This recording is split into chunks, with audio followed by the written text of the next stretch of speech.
바로 이어서 세월호 참사에 관한 증언을 듣도록 하겠습니다.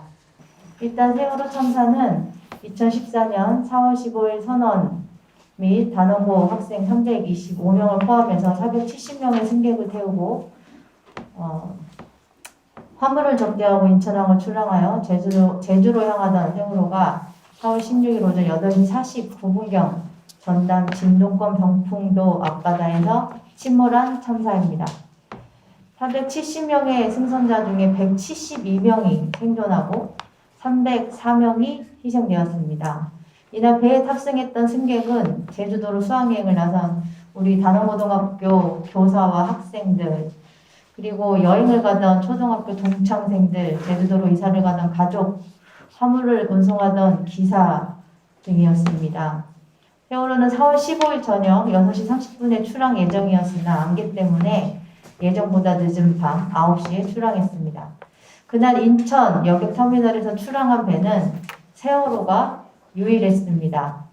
생존자들의 증언에 따르면 승객들이 7시 10분에 승선해서 출항할 때까지 구명조끼의 위치, 비상대기 장소, 비상시 행동 요령 등을 안내하는 안전교육은 이루어지지 않았다고 합니다.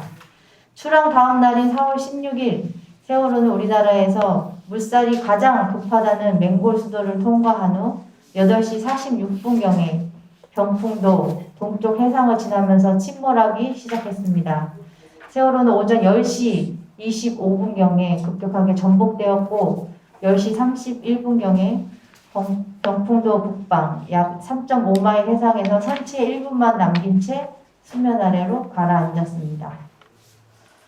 세월호 참사는 컨트롤 타워 역할을 해야 할 국가에 총체적으로 작동하지 않았을 때 어떤 비극을 불러올 수 있는지를 극명하게 보여준 참사입니다.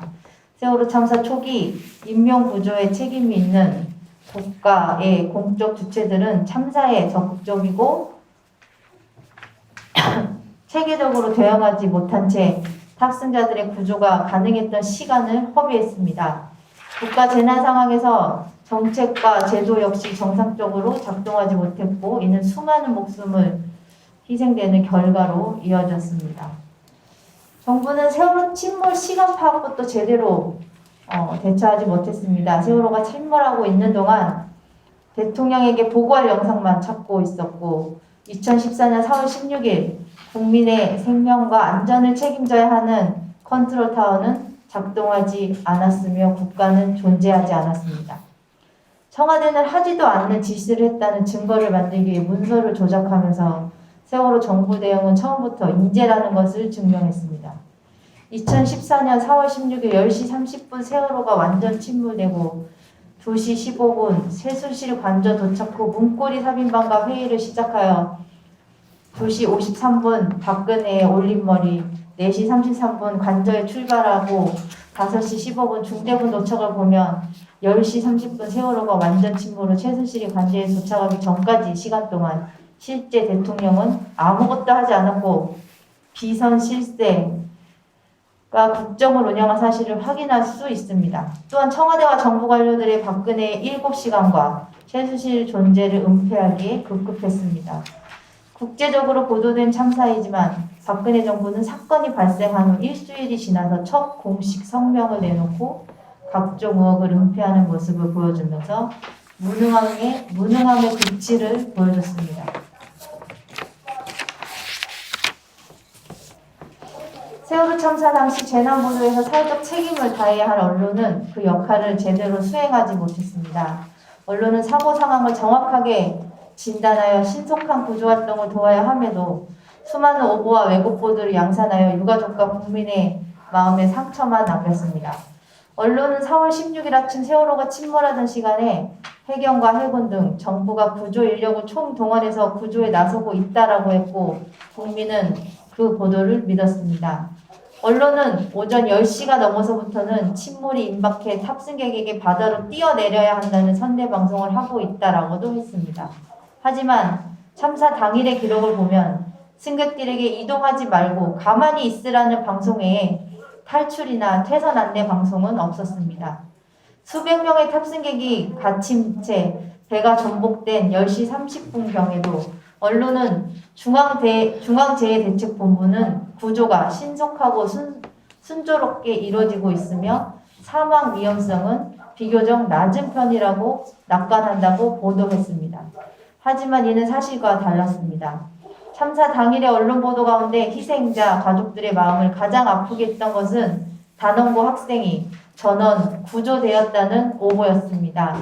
현장의 기자들은 전원 구조가 사실이 아니라고 보도하기도 했지만 언론사는 확인되지 않은 정보를 선택했습니다.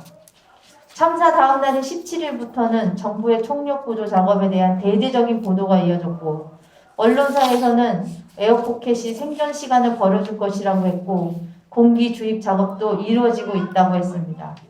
또한 해경과 해군이 550명이 넘는 합동 잠수팀을 꾸려 여러 차례 선내 진입을 시도하고 있고 선내 진입의 성공에 시신을 수습하고 있다라고 보도했습니다. 하지만 실제로 4월 18일 세월호 4층 화물칸의 출입문을 열었을 뿐이고 19일에야 잠수부들이 선체 내부에 진행해 시신을 수습하기 시작했습니다. 4월 20일 이후 언론 보도는 참사의 원인과 과실 책임을 따지는 것으로 방향을 바꾸기 시작했습니다. 이때부터 세월호 선사인 청해진 회원과 유병원의 비리 등을 집중적으로 보도하기 시작했습니다. 국민에게 세월호 참사를 전달했던 많은 언론들은 정확한 사실 확인 없이 정부의 발표를 그대로 보도하기도 하고 오보였던 다른 언론사의 자료를 그대로 인용해 잘못된 정보를 확대 재생산하기도 했습니다. 사실 확인이 부족한 받아쓰기식 보도, 비윤리적이고 자극적인 보도, 권력 편향적인 보도, 누락과 축소 보도 등 언론의 윤리와 동떨어진 보도들이었습니다. 그동안 축적되었던 언론의 부정적인 반응이 빚은 결과였습니다.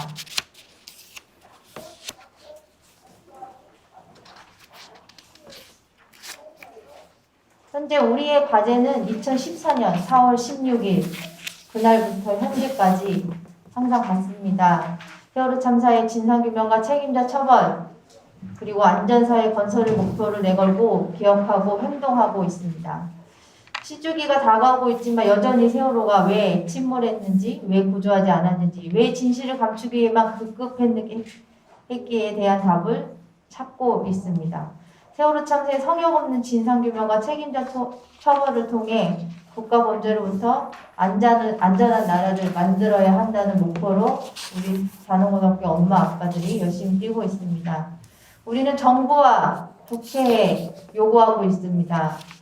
청와대는 즉시 국정원, 해군 등 정부 내 세월호 참사 관련 문서와 데이터들을 제한 없이 사회적 참사 특별조사위원회에 제출해야 하고 또한 성역 없는 진상규명을 위한 새로운 수사를 시작하고 책임져야 한다고 말입니다. 문재인 대통령은 성역 없는 진상규명 약속을 지금 당장 이행해야 합니다. 국회에게도 요구하고 있습니다. 국회는 즉시 세월호 참사 진상규명 특검을 구성하고 대통령 기록물 공개 결의안을 통과시켜야 합니다. 더불어 세월호 참사 피해지원법 개정을 하루빨리 해야 한다고 요구하고 있습니다. 세월호 참사는 국가의 부재를 보여주는 국가적 참사입니다. 국가는 세월호 참사의 진상규명 활동을 조직적으로 방해하고 끝내 협조하지 않았습니다. 청와대는 왜 무엇을 위해 세월호 참사를 집요하게 추적했는지 박근혜 대통령의 탄핵 정국에서 드러난 세월호의 진실 조각들은 세월호 참사와 어떤 관계가 있는지 그동안 숨기고 개입하고 조사를 방해한 행위들이 개별적이고 우연한 것이었는지 우리는 아직 밝혀지지 않는 진실에 대해 계속 질문하면서 헤쳐나가야 합니다. 참사가 일어난 지 7년이 되어가는 지금도 침몰 원인조차 밝혀내지 못하고 있으면서 온 국민이 목격자인 세월호 참사를 해상 교통사고로 취급하며 덮으려 하고 있는 이들이 아직도 곳곳에 많이 있습니다. 세월호 참사의 진상을 성역 없이 밝히는 것, 그리고 다시는 이런 참사가 일어나지 않게 하는 것, 우리 아이들의 죽음을 헛되지 않게 국가로 범죄로부터 안전한 나라를 만드는 것은 세월호 피해자뿐 아니라 이 참사, 세월호 참사의 목격자인 온 국민의 책무이고 바람입니다. 이상으로 마치겠습니다.